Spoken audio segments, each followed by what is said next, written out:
My husband laughed when the doctor said I wasn't worth the effort anymore. That was it. No sugarcoating, no compassion, not even an attempt to hide it. I was still sitting on the exam table, that sharp smell of alcohol in the air, trying to process Dr. Briggs's harsh words when, behind me, I heard Harold's muffled laugh.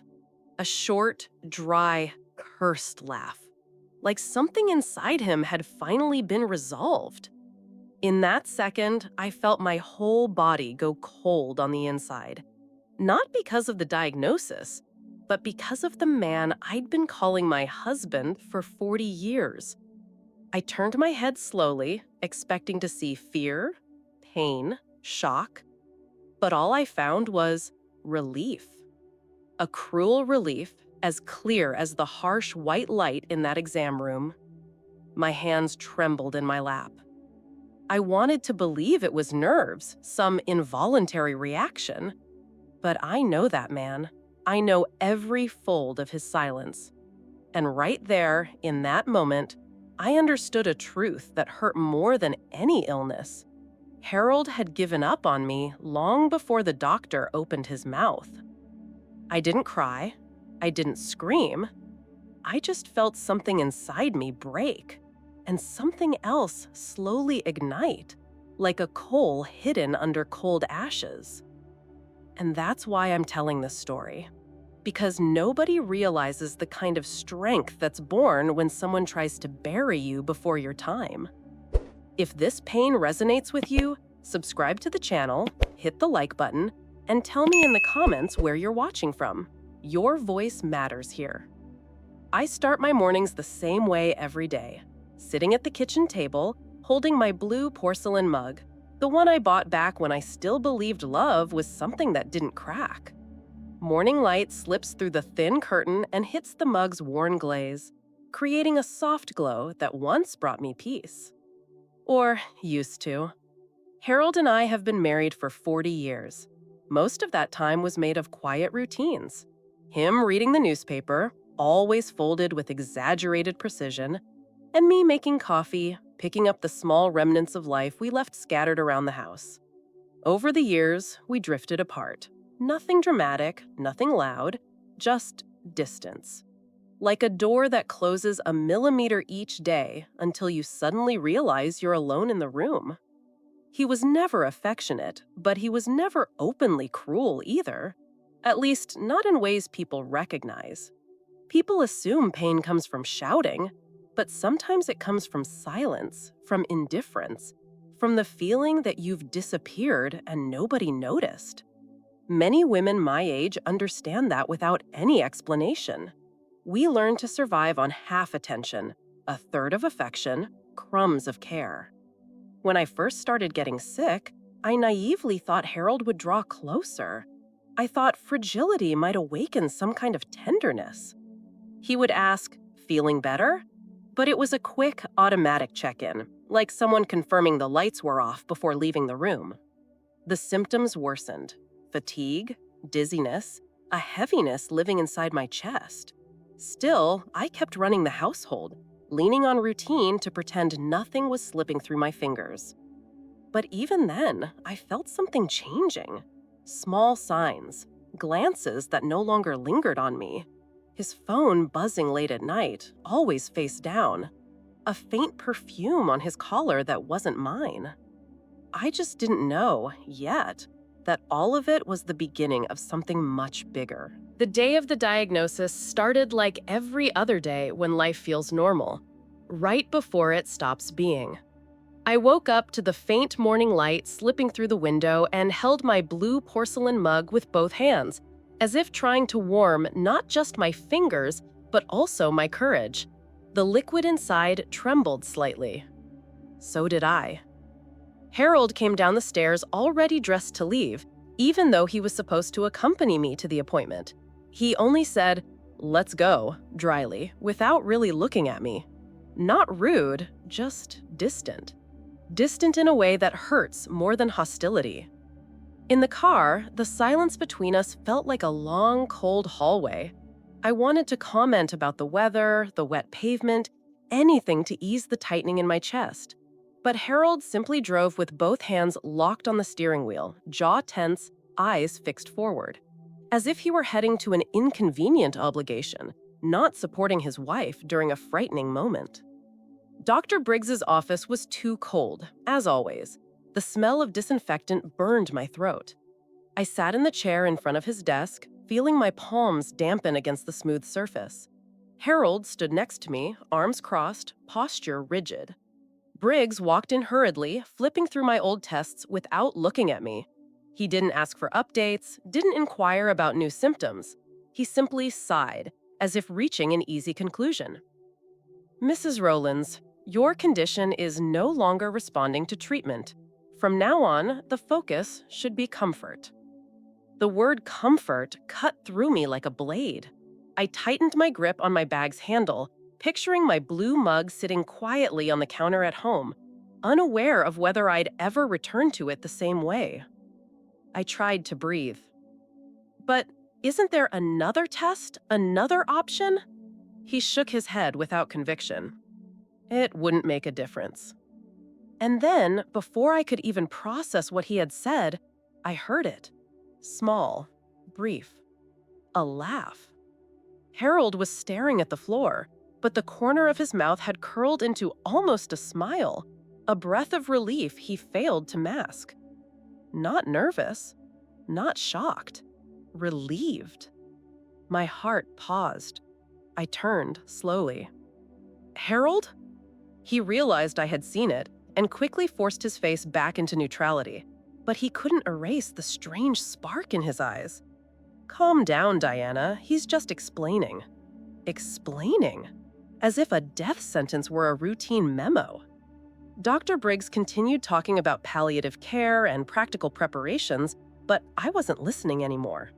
My mind was replaying that laugh over and over, that tiny leak of truth Harold had been hiding for months. After the appointment, he walked ahead of me again. He didn't offer his arm, didn't ask if I was okay. It was as if the diagnosis had freed him from a role he'd only been pretending to fulfill. In the car, he said only, "Now we know what to expect." I looked out the window, watching the city blur past. And there, with the cold wind pressing against the glass, I understood. The doctor had given up on my body. But Harold? Harold had given up on me long before that. When we got home after the diagnosis, the first thing I did was set my blue porcelain mug on the kitchen counter. I stared at it for a few seconds, as if it could somehow return the stability I had lost just hours earlier. The afternoon light hit its worn rim, and for a moment I wanted to hold it, just to remind myself that something in my life was still mine, still steady, still untouched. Harold walked in behind me, dropping his keys on the table with a sharp clatter. "You should rest," he said, without looking at me. The sentence sounded like an obligation, not care. I nodded, but stayed where I was. He began pacing the house with quick, restless steps. Far too restless for a man who had supposedly just accompanied his wife during a devastating medical consultation. His urgency unsettled me. It was as if he had important business to take care of now that everything was settled. Later that afternoon, from the bedroom, I heard his voice, low on the phone. I stepped quietly into the hallway and stopped before the doorway, holding my breath. "Yeah, the doctor said everything he needed to." Pause. Now it's just a matter of time." His tone wasn't sad. It wasn't shaken. It was light. The kind of lightness that doesn't belong beside anticipated grief. I returned to the kitchen and sat down. My mind began stitching together signs I had ignored. The unfamiliar perfume lingering on his coat, the deleted messages, his phone always face down, the late-night calls, the growing irritation whenever I asked simple questions, and above all, that laugh, small but soaked in hidden truth. That night, when Harold finally returned to the living room, I tried to talk to him. "Harold, I was scared by what the doctor said. Really, He cut me off with a dismissive gesture. "Let's not start with drama, Diana. It doesn't help." Drama? The word hurt more than the diagnosis. I curled into the armchair, arms wrapped around myself, feeling a familiar pressure in my chest. He paced across the room again, checking his phone, as though my fear were a logistical inconvenience, not something he should care about. When I got up to get a glass of water, I passed the kitchen counter and brushed my fingers against my blue mug. The gesture seemed small, but it triggered a memory that made my throat tighten. I used to drink tea from that mug whenever I was sad, and Harold used to ask, "What's wrong?" Now, he didn't even look at my face. Later that night, from the bathroom, I heard him again. "No, she doesn't know anything. She's weak." Weak? As if my clarity had vanished along with my health. I lay down in bed and closed my eyes. The entire house felt filled with small shadows, almost invisible but constant, as if every corner held a secret I hadn't yet uncovered. And that night, with my heart heavy, I realized the diagnosis wasn't the only danger. It was just the doorway into something much bigger, much more calculated, and far more terrifyingly quiet. In the days that followed the diagnosis, something inside me shifted. Not suddenly, but like a quiet spark beginning to illuminate a dark room. The physical pain was still there, of course, but my mind felt as if it were finally waking up after a long stretch of silence. And it all began with a simple gesture: holding my blue porcelain mug every morning, letting its warmth remind me that I was still here, still present, still capable of choosing. It was during that routine that I started noticing details I had overlooked before. Harold was leaving the house more often, always wearing the same crisp blue shirt he reserved for when he wanted to impress someone. He started using cologne again, a woody scent he never wore for me. And when he came home, he went straight to the shower, as if he needed to wash away traces of something, or someone. One afternoon, while taking out the kitchen trash, I found a napkin from a restaurant we never visited. Too expensive for a casual lunch. There were lipstick marks on it. Not my shade. I held that napkin for several seconds, feeling a sting that wasn't jealousy. It was realization.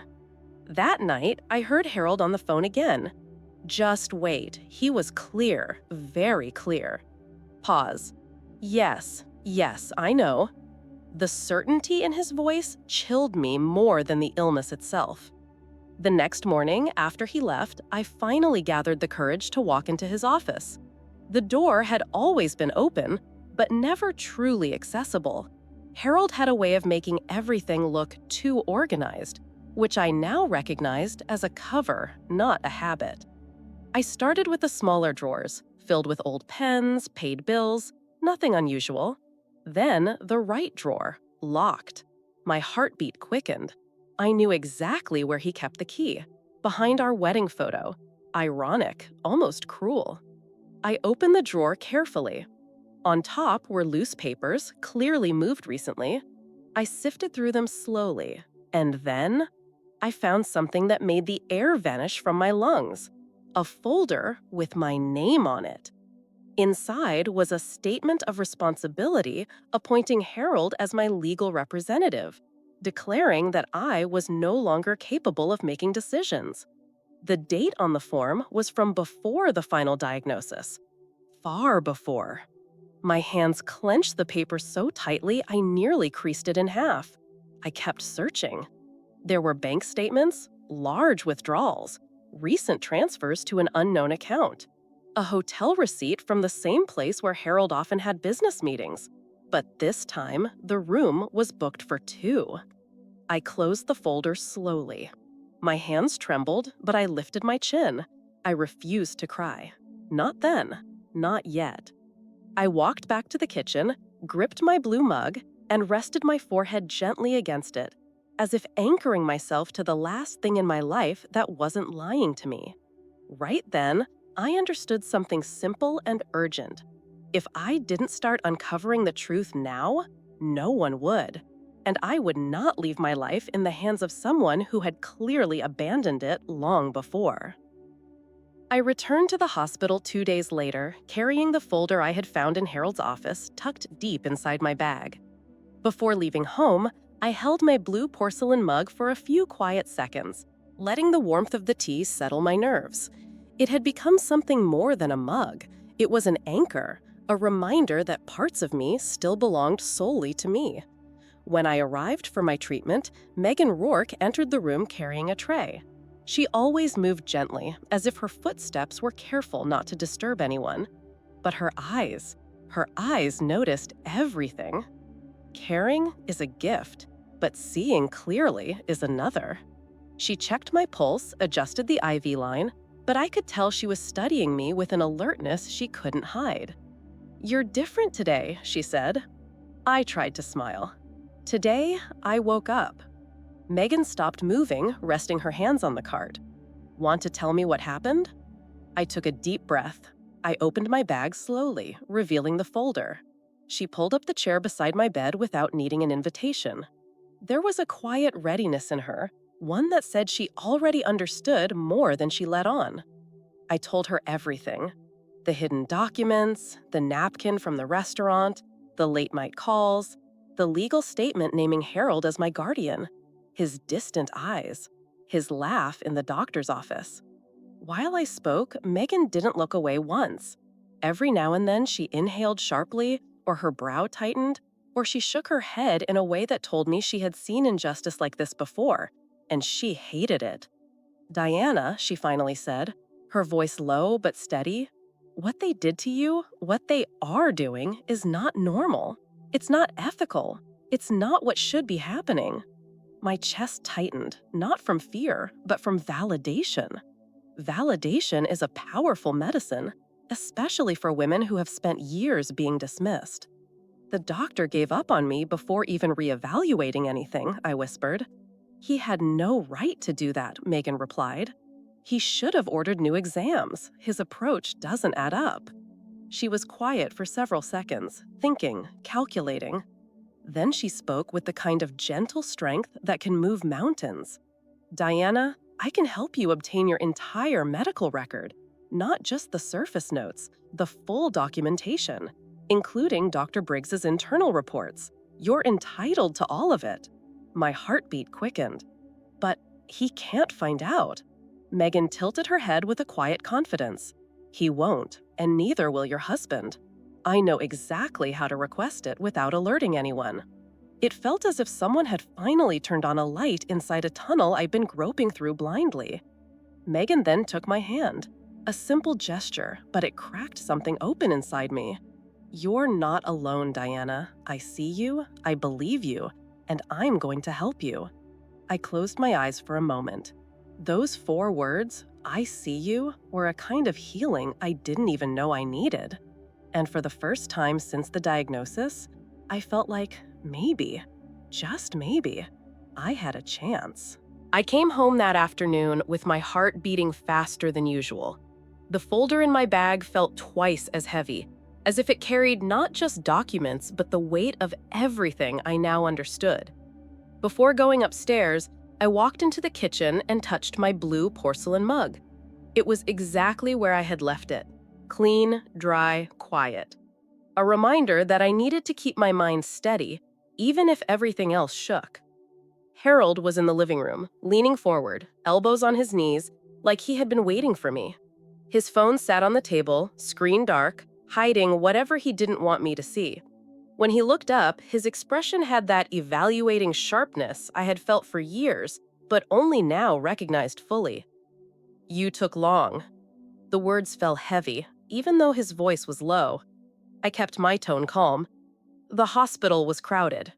He frowned. "Crowded enough that you couldn't answer me all day?" I swallowed. Harold had never demanded that kind of constant reporting. The sudden shift sent a cold ripple through my spine. "I was occupied, Harold. That's all." He stood up slowly, hands sliding into his pockets.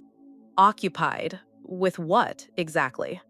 The question had 2 layers. The visible one, concern, and the invisible one, control. Now that I could finally tell the difference, the weight of it hit twice as hard.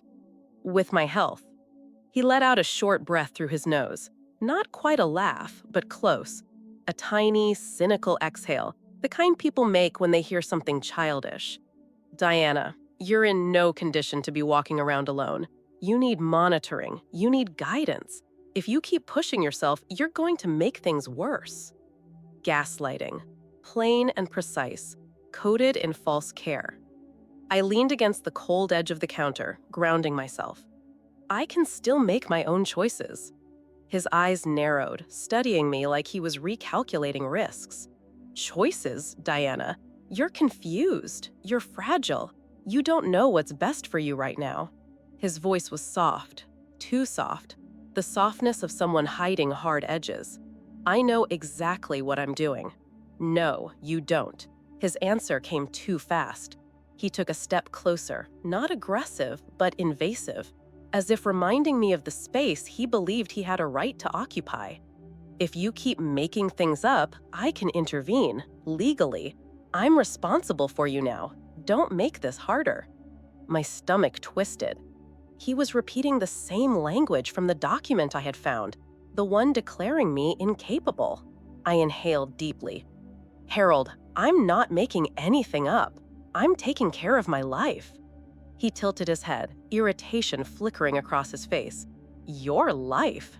Your life is in my hands, and you should be grateful I'm still trying to help. That hurt. Not because it was true, but because it was so clearly his version of the truth. I reached for my blue mug on the counter, letting my fingers rest along its smooth surface. Small, but steady. I wanted to be like that. I'm not letting you decide everything for me, I murmured. For a second, just one, his expression shifted. Not to anger, to fear. Not fear of me, fear of what I might do if I stayed lucid. Harold exhaled sharply, turned, and walked out without another word. And in the sound of that door closing, I heard the crack of the first silent victory. Small, but mine. The morning after our confrontation, I woke with my body heavy, but my mind alert. Before anything else, I went to the kitchen and picked up my blue porcelain mug. The feel of it in my hands brought a strange, steadying calm, as if that little object could remind me that not everything in my life was collapsing. I made a light tea and sat at the table, watching the morning sun reflect across the blue glaze. It felt almost like a ritual of survival. Harold left early, saying he had urgent business at the bank. That sentence echoed in my mind. I knew the way he bent his words when he was hiding something, and that excuse was too narrow, too practiced. I waited for the garage door to close before I moved. Walking through the house felt different that morning. Every step seemed to land on the remains of something I hadn't noticed was broken.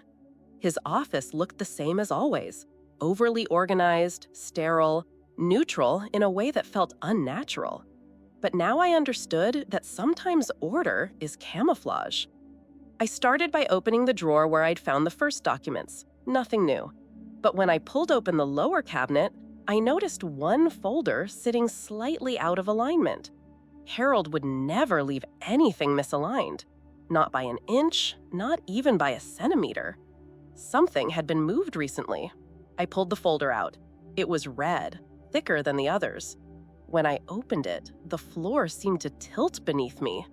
Inside were bank statements, neatly organized by date, large transfers, frequent withdrawals, all beginning weeks before my diagnosis, and all going to the same name, C. Reese.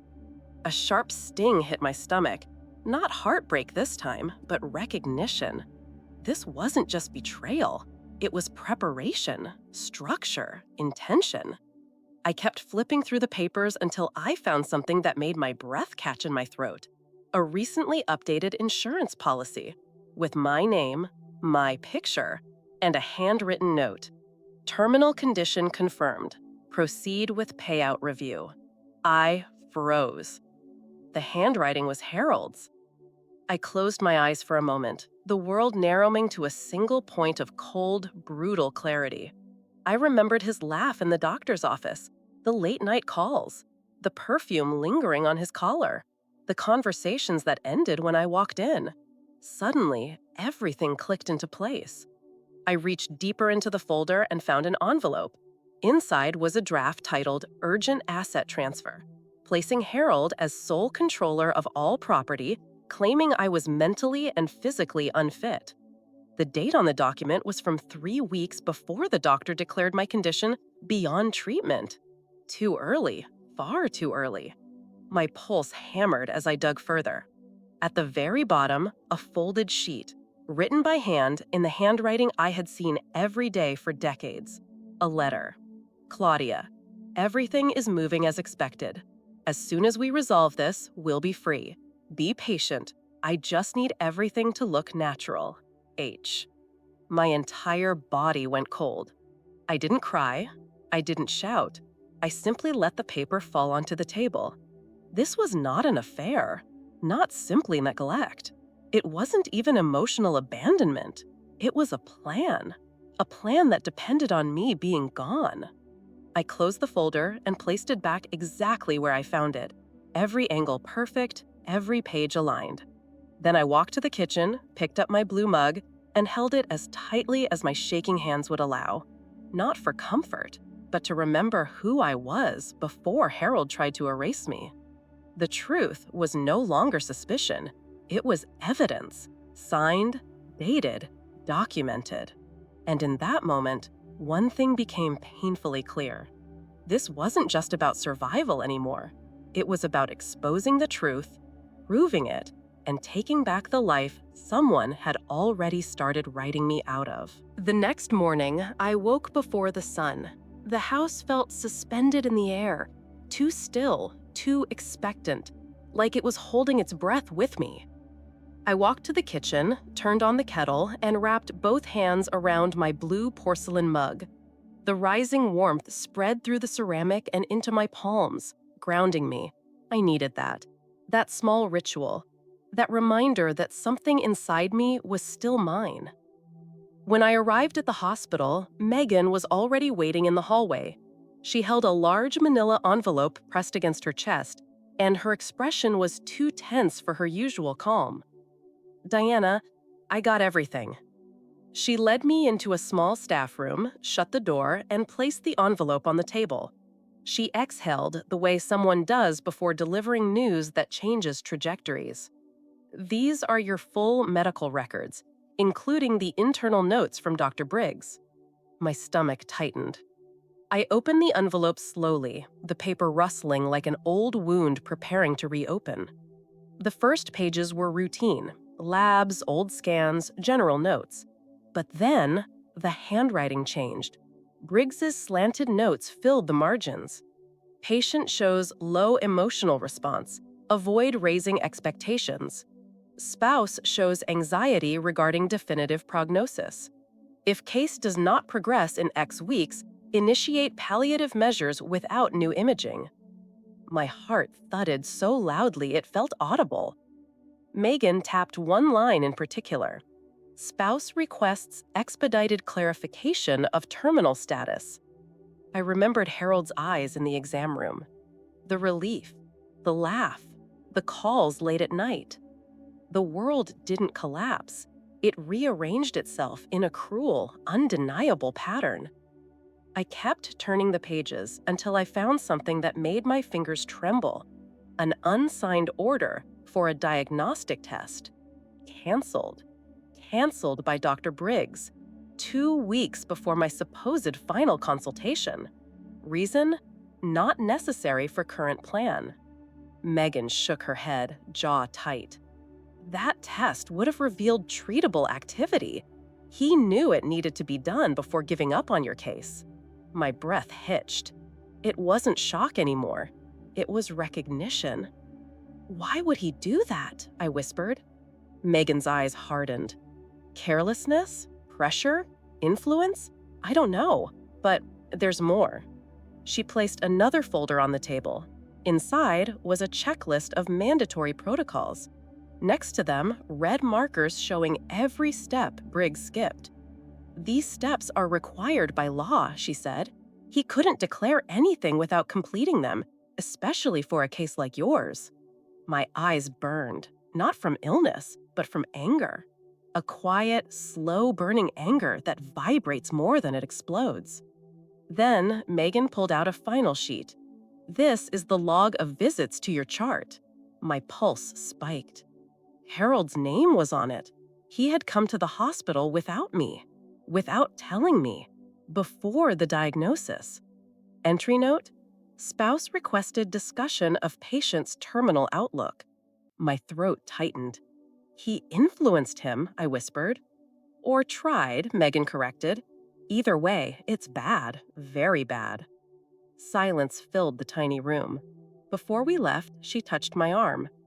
Diana, you have too much evidence. This isn't just an oversight. This is negligence, and your husband is deeply entangled in it. I let those words settle inside me, not as comfort, but as confirmation of everything my instincts had screamed for weeks. On the way home, I kept my hand on the bag holding the documents. Every sheet inside felt like a heartbeat, a pulse of truth. When I walked into my house, I placed the folder on the table next to my blue mug. For a long moment, I stared at them side by side. One represented the life I had tried to maintain.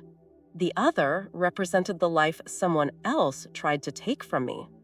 And standing there, with the quiet of the house around me, I understood. I finally had the depth, the foundation, to dismantle everything that had been built behind my back. It was time to act. Coming back to the hospital after uncovering the truth felt different. I was no longer just a patient. I was a woman carrying evidence capable of turning an entire life upside down. When I walked into the room, Megan was already there, quieter, more serious than usual. She held a large white envelope, the kind that always contains something decisive. Diana, we need to talk. She shut the door. I sat slowly in the chair beside the bed, and she placed the envelope in my lap with a gentleness that felt ceremonial. My heartbeat quickened. I showed your scans and notes to the doctor I told you about, Dr. Elliot Warren from Seattle. He's brilliant, respected, independent. The name alone made something unclench in my chest. And what did he say? Megan pulled up a chair to face me directly. He wants to see you, immediately. No hesitation, no doubt. This wasn't a suggestion. It was the first step of a new path. I opened the envelope. Inside was his business card, a private phone number, and a confirmed appointment scheduled for 2 days later. My stomach twisted. But Harold, he can't know. Megan lifted her chin, expression protective and resolute. I'll take you myself. We'll leave through the staff entrance. He'll never know. For a brief moment, something warm spread through my chest. That rare feeling of being protected, truly protected. Why are you doing all this for me, Megan? She took my hands. Because I've seen women like you get silenced, and because nobody deserves to be discarded while they're still alive. Before I could respond, the door suddenly opened. Harold walked in without knocking, wearing that expression of possession disguised as concern. Megan gently released my hands and stood. What's going on here? He asked. His tone held no curiosity, only control. Megan replied perfectly professionally, just adjusting her medications. Harold studied me like I was hiding contraband under my skin. You look unusually upbeat today. A simple sentence, but full of accusation. I wrapped my fingers around my blue mug. I'd brought it that day, keeping it close through the IV session. Holding it was like holding steady ground. Is being in a good mood a problem now? He frowned. Don't start with nonsense. I'm just worried. But worry doesn't have narrowed eyes or clipped breathing. Worry doesn't look like someone checking whether they've lost control of their asset. He stayed for several more seconds, hovering like a shadow taking notes, then finally left the room. As soon as the door closed, Megan exhaled hard. He's watching you. I know. She reached into her bag and pulled out another paper. I contacted a lawyer, too. I didn't use your name or details, just described a similar case. He said you need legal guidance immediately. My breath caught. I don't want a scandal, Megan. I just want the truth. And that's exactly why you need protection. His name is Elias Harwood. He specializes in patient rights and asset protection. The name sounded solid, like stone, like something built to withstand storms. Megan continued. He reviewed the summary I gave him. He said your medical situation is the key, which is why Dr. Warren is essential. He'll give you the independent evaluation you need. I closed my eyes, feeling the weight and the possibility settle together. 2 allies, Megan whispered. 1 to save your health, 1 to save your life. I looked down at my blue mug, half full now. It felt smaller in my hand, or maybe I was finally growing beyond it. 2 days later, at 5 a.m., Megan parked in the underground garage. I wore sunglasses, hair tied back, a shawl around my shoulders. Every step we took through the staff corridor felt like an act of rebellion, a quiet, necessary one. Megan held my arm. Today, Diana, you begin your counterattack. And as we drove towards Seattle, I felt something I hadn't felt in months. Not just hope, but hope with structure, hope with allies, hope with proof. Megan had become the first solid piece of my strategy, and now a second, even stronger one waited for me. His eyes gleamed in a way I had never seen before, not with explosive anger. Something worse. Calculation. Harold was always most dangerous when he was too calm. "What exactly are you implying?" he asked, crossing his arms. I swallowed the tear that tried to rise. This wasn't the moment to break. "I'm saying I know what you did, and what you tried to do." He didn't blink, didn't deny it, didn't even pretend. He simply stood there, watching me like he was measuring exactly how far I'd gotten. "Diana, you're sick." He chose each word with surgical precision. "And a sick person needs someone strong making the hard decisions." Decisions about me or about what I have? Silence. Dense. Icy. The whole house seemed to hold its breath. "Don't turn this into a war," he finally said. "You don't have the strength for that." And right then, I realized he believed that, truly believed it. He thought my frailty was total, physical, emotional, mental. He thought I would keep obeying because I had always been the one to yield, to reconcile, to say, "It's fine." But that day, holding my blue porcelain mug, I felt my hands steady. My body might have been fragile, but I was not broken. I straightened my back slowly. "Harold, I'm not going to die the way you planned." He let out a short, poisonous laugh through his nose. "You planned this? You and the doctor." He took a tiny step back, small but meaningful. For the first time, behind that mask, I saw something new. Fear. "You're delirious again," he whispered. "I'm not delirious. I'm remembering, I'm seeing, and I'm connecting the pieces." He dragged a hand through his hair, irritated. "If you keep up with these fantasies, I can request temporary guardianship. It's my right as your husband." The sentence hit me like a blunt blow, not because it was powerful, but because it revealed exactly what he feared. Not my illness, but my clarity. "You're not going to put me under guardianship, Harold." He raised his eyebrows, mocking. "And who's going to stop me?" I looked him straight in the eye, strangely calm. "I will." The silence that followed was suffocating, thick enough to taste. For a small moment, just a sliver of time, he hesitated. Then he turned away, grabbed his keys, and walked out, slamming the door with a force that betrayed the control he pretended to have. The echo of the door spread through the house, but it didn't scare me, not anymore. It confirmed something. He knew I had discovered enough. He knew I was different now.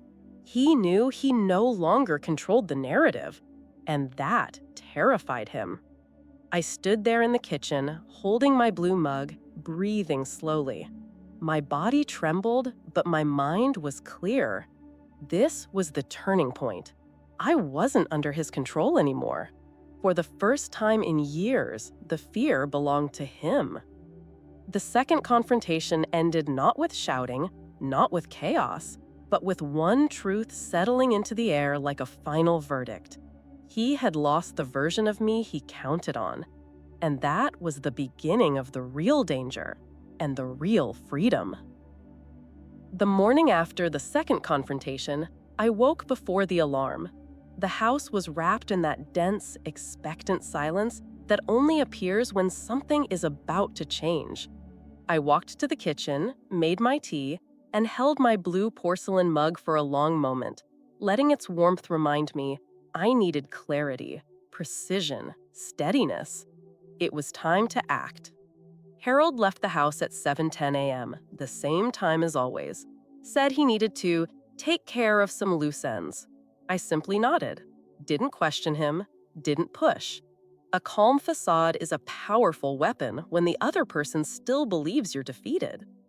As soon as the garage closed, I called Megan, short and direct. "It's today," I said. "I'm on my way," she replied. She arrived 15 minutes later, carrying a folder and wearing that expression she reserved for moments when she'd already decided she would fight for me. We slipped into her car quietly and drove to the hospital through the back entrance, like two women who knew that safety depended on not being seen. Inside a small private room, Megan opened the folder. These are all the printed records, stamped and official, including the internal notes that prove negligence. I held each document carefully. The physical weight of the papers felt symbolic, like each sheet was a brick in the rebuilding of my life. "What now?" I asked. Megan pulled out another envelope. "Now you talk to Elias Harwood. He's ready to hear your case today. You won't need to give full names, just the situation." My pulse quickened. I had never sought a lawyer to defend my life. My home, yes. My things, yes. But my actual life? Never. We entered a small teleconference room. The screen lit up with Elias's face, a composed man with gray hair, sharp eyes, and the calm of someone who listens with intention. I told him everything: the hasty diagnosis, the skipped exams, Harold's hidden documents, the insurance policy, the bank transfers, the letter to Claudia. Elias didn't interrupt once. When I finished, he inhaled slowly, leaning forward. "Diana, what happened to you isn't just unethical. It's serious, very serious. You're facing two risks, medical and financial." My chest tightened. He continued.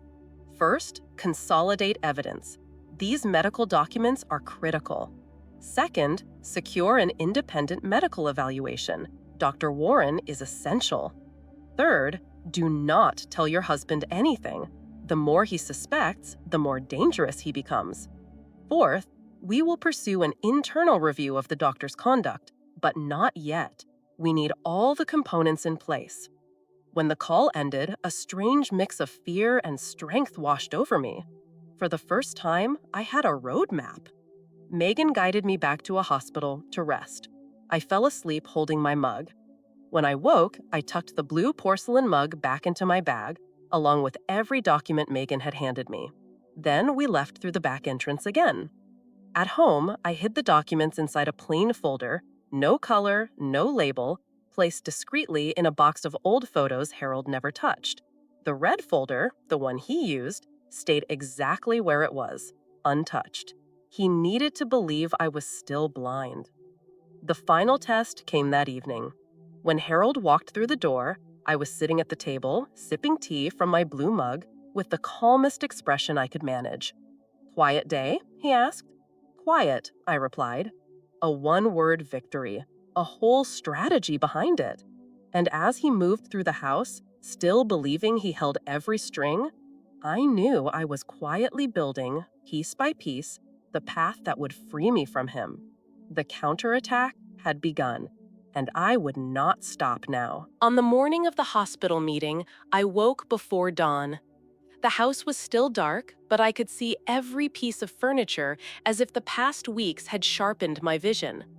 I walked to the kitchen, switched on the dim yellow light, and stared at my blue porcelain mug on the shelf. I picked it up gently, ran my fingers along the cracked rim, and felt a quiet certainty settle inside me. I wanted it with me. I filled it with hot tea, took one slow sip, then washed it, dried it, and wrapped it in a clean dish towel before placing it in my bag. It wasn't just an object anymore. It was everything left of the woman I had been before they tried to turn me into a body waiting for its end. Megan met me at the hospital's side entrance. Her eyes did a quick sweep of my face, checking my color, my balance, my breath. Then she smiled lightly. "Today is not a day for fainting, okay?" "Today is a day for speaking," I said. She squeezed my arm, silently saying, "I'm right here." We walked to the clinical committee room.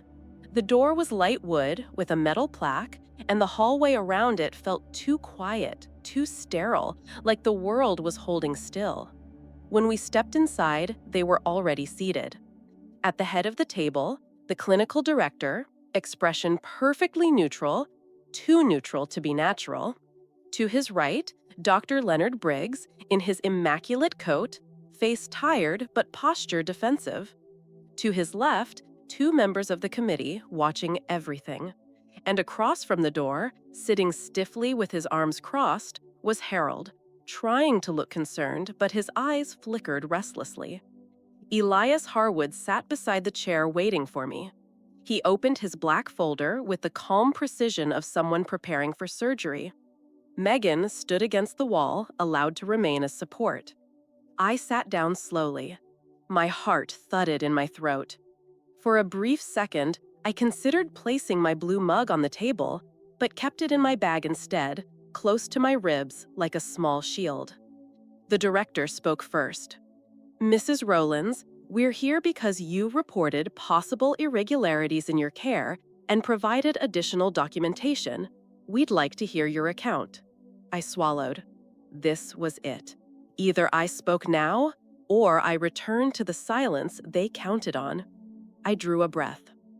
Dr. Briggs told me there was nothing more to be done, that treatment was pointless, that we should focus on comfort.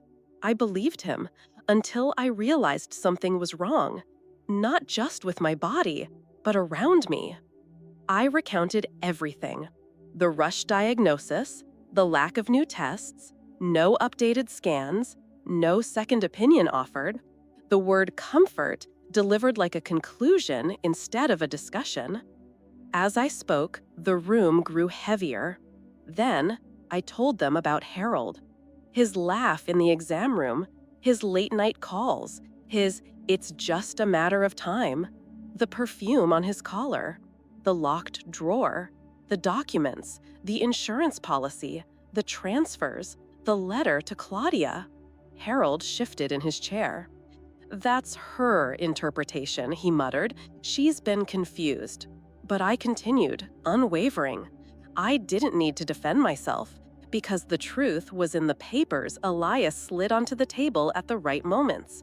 Copies with signatures, dates, statements, financial records. The director picked up the pages. His brow tightened. Elias spoke then, calm and incisive.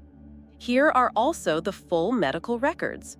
Within them, we found no updated imaging, a canceled diagnostic exam, and multiple notes indicating undue haste in assigning palliative care." Briggs straightened his coat, discomfort leaking through his composure. "My decisions were based on clinical experience.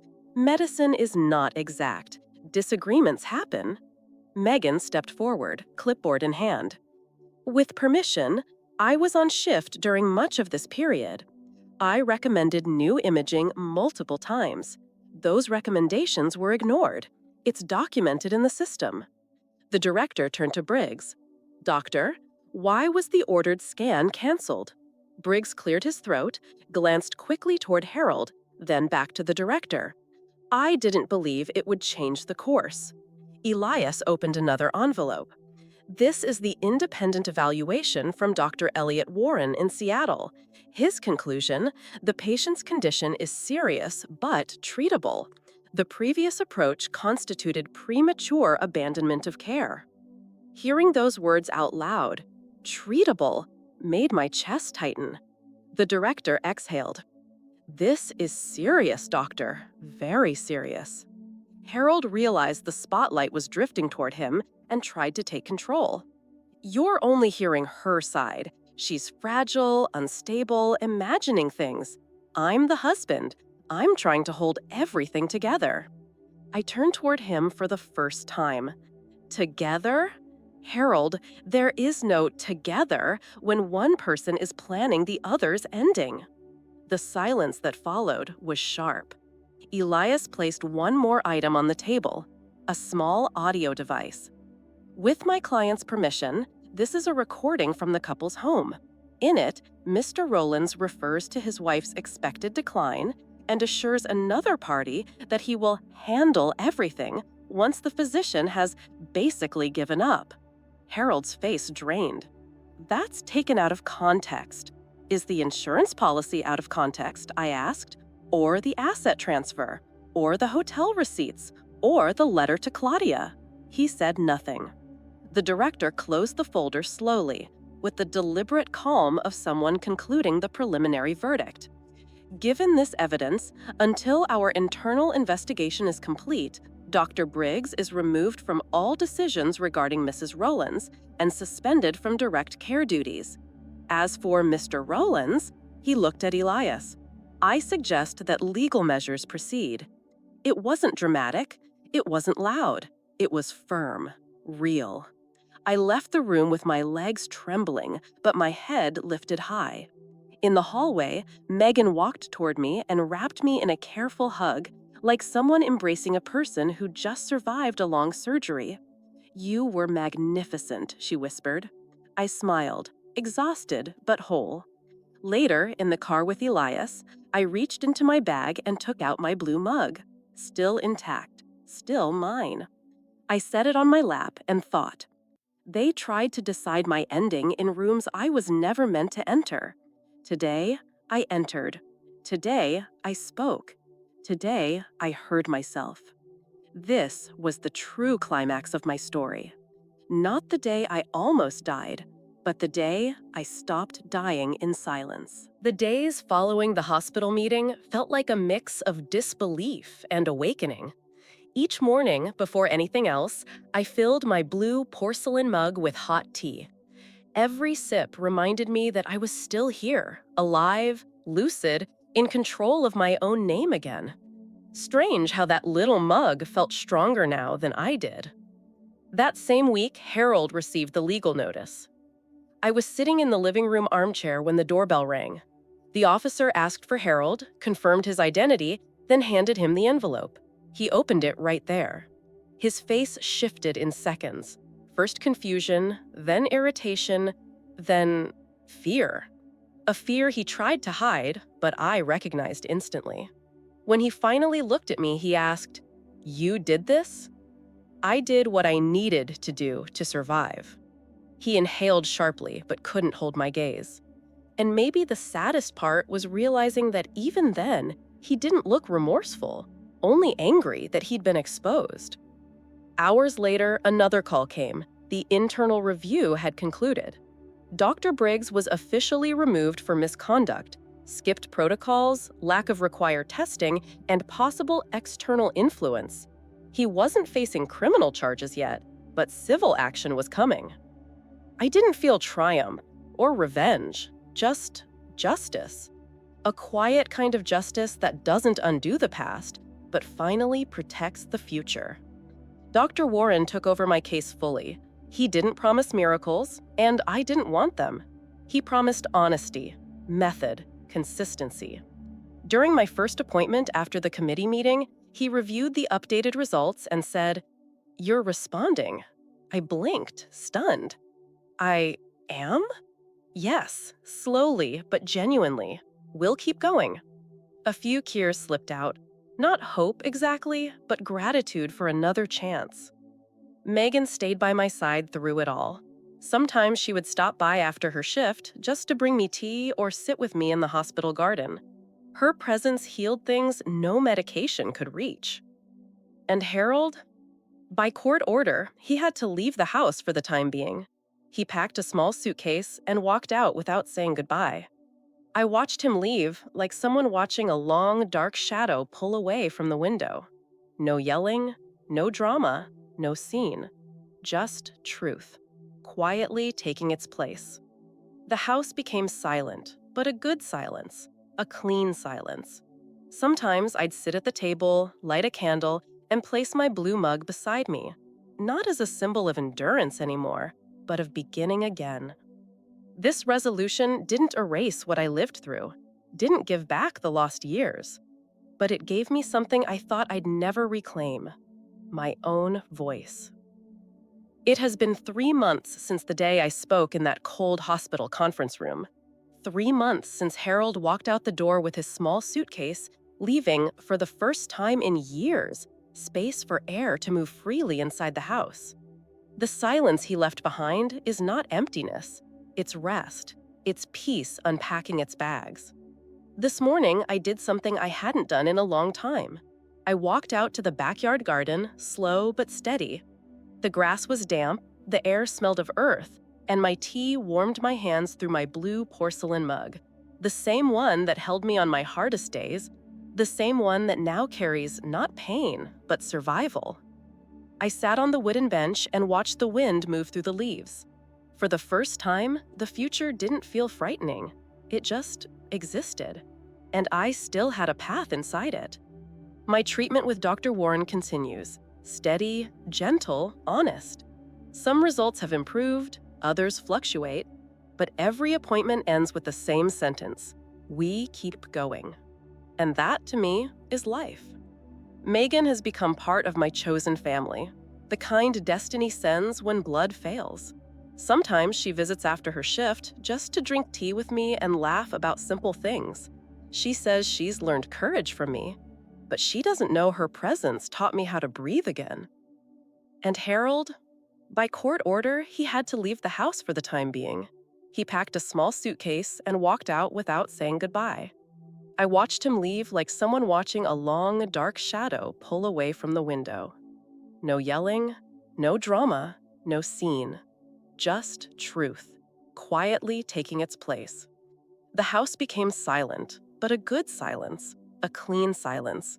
Sometimes I'd sit at the table, light a candle, and place my blue mug beside me, not as a symbol of endurance anymore, but of beginning again. This resolution didn't erase what I lived through, didn't give back the lost years, but it gave me something I thought I'd never reclaim: my own voice. It has been 3 months since the day I spoke in that cold hospital conference room. 3 months since Harold walked out the door with his small suitcase, leaving, for the first time in years, space for air to move freely inside the house. The silence he left behind is not emptiness, it's rest, it's peace unpacking its bags. This morning, I did something I hadn't done in a long time. I walked out to the backyard garden, slow but steady. The grass was damp, the air smelled of earth, and my tea warmed my hands through my blue porcelain mug. The same one that held me on my hardest days, but the same one that now carries not pain, but survival. I sat on the wooden bench and watched the wind move through the leaves. For the first time, the future didn't feel frightening. It just existed, and I still had a path inside it. My treatment with Dr. Warren continues. Steady, gentle, honest. Some results have improved, others fluctuate, but every appointment ends with the same sentence: we keep going. And that, to me, is life. Megan has become part of my chosen family, the kind destiny sends when blood fails. Sometimes she visits after her shift just to drink tea with me and laugh about simple things. She says she's learned courage from me, but she doesn't know her presence taught me how to breathe again. As for Harold, neighbors say he tries to explain misunderstandings, to frame everything as exaggeration. It doesn't matter. my life no longer revolves around the shadow he cast. What matters is what remained. What matters is what was reborn. And today, as I finish this chapter, I want to speak directly to you. Never let anyone mistake your fragility for lack of strength. Never let anyone write your story without you. And never forget, there is life after every collapse. Sometimes all you need is one step, one ally, one truth revealed at the right moment. If this story touched you, subscribe to the channel, leave your like, share this video with someone who needs to hear it, and tell me in the comments, what was the silent strength that kept you standing when your world was falling apart? I want to hear you, because your voice matters, always.